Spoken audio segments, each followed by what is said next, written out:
Kicking off today's Cowboys Report with some conversation on Bill Belichick. Ben Rodgers had a really lengthy tweet on it, which I think was pretty insightful too. But he's not alone to suggest, hey, Bill Belichick might be the next Dallas Cowboys head coach. This has been a conversation it'll have been it actually already is, over a year right now. And it's not going to go away until the Cowboys end up hiring their next head coach and or Belichick gets hired somewhere else. Now, do you want a new head coach in 2025? I think this should be every single person. And if that is you, then show it by liking the video right now. There's no one really around the NFL who thinks that Big Mike is going to be making his return to the Dallas Cowboys. There are people who feel bad for McCarthy and others who also correctly point out it's not like he's done a very good job this year. It's a little bit of both in the end. But specifically for the Belichick side of things, there are issues here, both from his side, from the Cowboys side, from how I feel about it. But the biggest of all the issues is, how do you manage the egos? There's a very valid argument that maybe you need a little bit more powerful of a head coach to help mitigate some of the Jones boys stuff. But that is an argument of why you should hire them, not why the Cowboys could hire them. You get Bill Belichick in Dallas, somebody or both parties involved have to be willing to change their level of control. Does Bill Belichick want to coach under Jerry Jones, not have the general manager title, not have the de facto general manager power potentially with Will McClay kind of having the day-to-day pro personnel stuff, draft personnel stuff? Does Jerry Jones want to give up power and potentially credit if it works out, which is always a big deal for the Jones boys, to Bill Belichick if he hires him? Jerry didn't love having Bill Parcells overall. There was a lot of friction there. There would be friction between Belichick and for Jerry as well. There's also this part. Belichick was great when he had Tom Brady. It was not great when he didn't. To be fair, you get Dak Prescott back and healthy. That is pretty, by far, clearly the second best quarterback Bill Belichick would have had, both from 2-1 and from 2-3, to be clear on that front. There's pros and cons you got to figure out and judge. So do you want Bill Belichick as the next Cowboys head coach? H for hire, P for pass. It is the pinned comment on today's video. So if the ad comes here on YouTube, take advantage of it. Head down there, type in H for hire, P for pass. I do want to mention this stuff too. I think that Bill Belichick, not to make it sound like a negative scheming way, but I do think he's very deliberate with what he says and how he says it about different potential jobs that could be coming open, since it certainly sounds like he wants to be coaching once again. I think his comments have pretty clearly kept that door open for Dallas as a possibility. Here's been since he took some media jobs this season, I should say, public comments from Bill Belichick about the Dallas Cowboys. He had a lot of praise for Dak Prescott, which we've had for years, by the way. We can go back to the times he's played the Dak Prescott and the Cowboys previously. He also, I think this part's kind of wild, compared having to try to game plan for CeeDee Lamb and Dak Prescott, having to do it for Joe Montana and Jerry Rice, which seems a little bit extreme, which is an understatement there. He said he thinks there's enough talent down there in Dallas. He thinks it's been a tough situation for Dallas this year, kind of not being overly critical. And maybe most impactfully, made the comment that Jerry and Stephen Jones have shut out a lot of money to notable players in Dallas, which I'm sure was music to the Jones boys' ears on that front. All those public comments make it seem like, he's keeping the door open. Look, the Belichick rumors, conversations, theories, ideas, whatever you want to call them, they aren't going to go away. Because why would they? I mean, we can't even get the outlandish ones to go away. This one at least has some semblance of sense to it.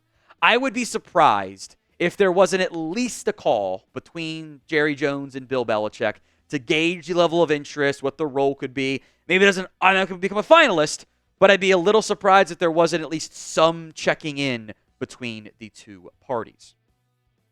Now, today's show is made possible by Prize Picks. It is the best place to get real money sports action. With over 10 million members and billions of dollars in awarded winnings, Prize Picks has made daily fantasy sports accessible to all. You can just pick more or less on at least two players for a shot to win up to 100 times your cash. Run your game all season long on Prize Picks. It is the best way to get action on sports in over 30 states, from California, Florida, Georgia, to Texas. They also invented the Flex Play, which means you can still cash out if your lineup isn't perfect. You can double your money, even if one of your picks doesn't hit. I'm doing the Flex Play for Monday Night Football. I got Cooper Rush less than passing yards. It hurts a little bit, I'm not going to lie. Also more than Joe Mixon rushing yards, and more than Rico Dowdle receiving yards. Download the Prize Picks app today. Use code CLNS to get $50 instantly after you play your first $5 lineup. That is guaranteed, by the way. You don't have to win. You get it as soon as you play that first $5 lineup. Download the app today and use code CLNS to get $50 instantly after you play your first $5 lineup. Let's talk Ashton Jeanty here, the Boise State running back. He has again made public comments about his desire to play for his hometown team, the Dallas Cowboys. Here's what Jeanty said. If I had to script it, my family's all in Texas. I used to play in the Cowboys practice stadium, so family being there, all the connections, all the relationships, I feel like that would just be the perfect city to play in. This is not a new statement from Ashton Jeanty. He's made previous comments about it in the past. He's from Frisco, so it's not a surprise that A, he's a Cowboys fan, and B, would like to play for the Dallas Cowboys, and probably makes suddenly more sense out there in the potential top 10 pick conversation. A lot of this comes down to the classic running back debate that I frankly just don't feel like having again, or at least not right now.